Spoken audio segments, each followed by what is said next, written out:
આ રહ્યું સબૂત કે અમદાવાદ પણ હવે ધીમે ધીમે દિલ્હી બની રહ્યું છે. તમે અમદાવાદની AQI સર્ચ કરશો, એર ક્વોલિટી ઇન્ડેક્સ, તો 181 બતાવે છે. ગૂગલ ઉપર તમે જાતે પણ સર્ચ કરી શકો છો. મતલબ અમદાવાદમાં તમે જે શ્વાસ લઈ રહ્યા છો, તમારા પરિવારવાળા એ બધા જ ધીમે ધીમે ઝેર છે એ પોતાની અંદર લઈ રહ્યા છે. અને ધીમે ધીમે લાંબા ગાળે અસ્થમા અને આ તે વગેરે વગેરે કેટલીય બીમારીઓ જે આ ખરાબ પ્રદૂષણના લીધે થાય છે એ તમને મળશે. સૌથી જરૂરી વસ્તુ કે ન્યૂઝપેપર હોય, સોશિયલ મીડિયા હોય, એમાં એની ચર્ચા જ નથી થઈ રહી. મતલબ આપણને શું કહેવામાં આવે છે કે ભાઈ હિન્દુ ખતરામાં છે, મુસલમાન ખતરામાં છે. અરે વાસ્તવમાં બંને ખતરામાં છે. આ હિન્દુ મુસ્લિમ કરીને તો જે રાજકારણની જે પાર્ટીઓ છે એને જ ફાયદો થાય છે, બીજા કોઈ જ નહીં થતો.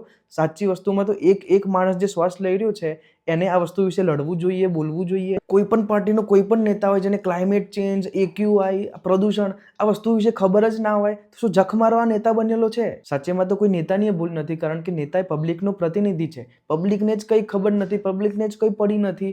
એક ઝેરીલી હવામાં શ્વાસ લઈ રહ્યું છે તો નેતા ગાંડો થોડી છે આ બધા મુદ્દા ઉઠાવે. નેતા તો એ બધા મુદ્દા ઉઠાવે છે કે પબ્લિકને એન્ટરટેન થયેલું રહે. પબ્લિકને જ પડેલી નથી તો નેતા શું લેવા આ બધા મુદ્દા બી ઉઠાવશે? ખાલી અમદાવાદની તમે જ્યાં પણ રહેતા હોય એનું AQI ઓનલાઈન જોઈ લો. અગર એને મેન્યુપ્યુલેટ કરવામાં નથી આવ્યું, છેડછાડ એની સાથે કરવામાં નથી આવી સરકાર દ્વારા, તો એ તમે જોઈ શકો છો કેટલું ખરાબ છે. જે ફાલતુના કોમેડી વિડીયોઝ છે એને તો તમે બહુ શેર કરો છો. અસલી જે આ મુદ્દો છે એને એક માણસ સુધી પહોંચાડો જેથી થોડુંક જાગવાની શરૂઆત થાય.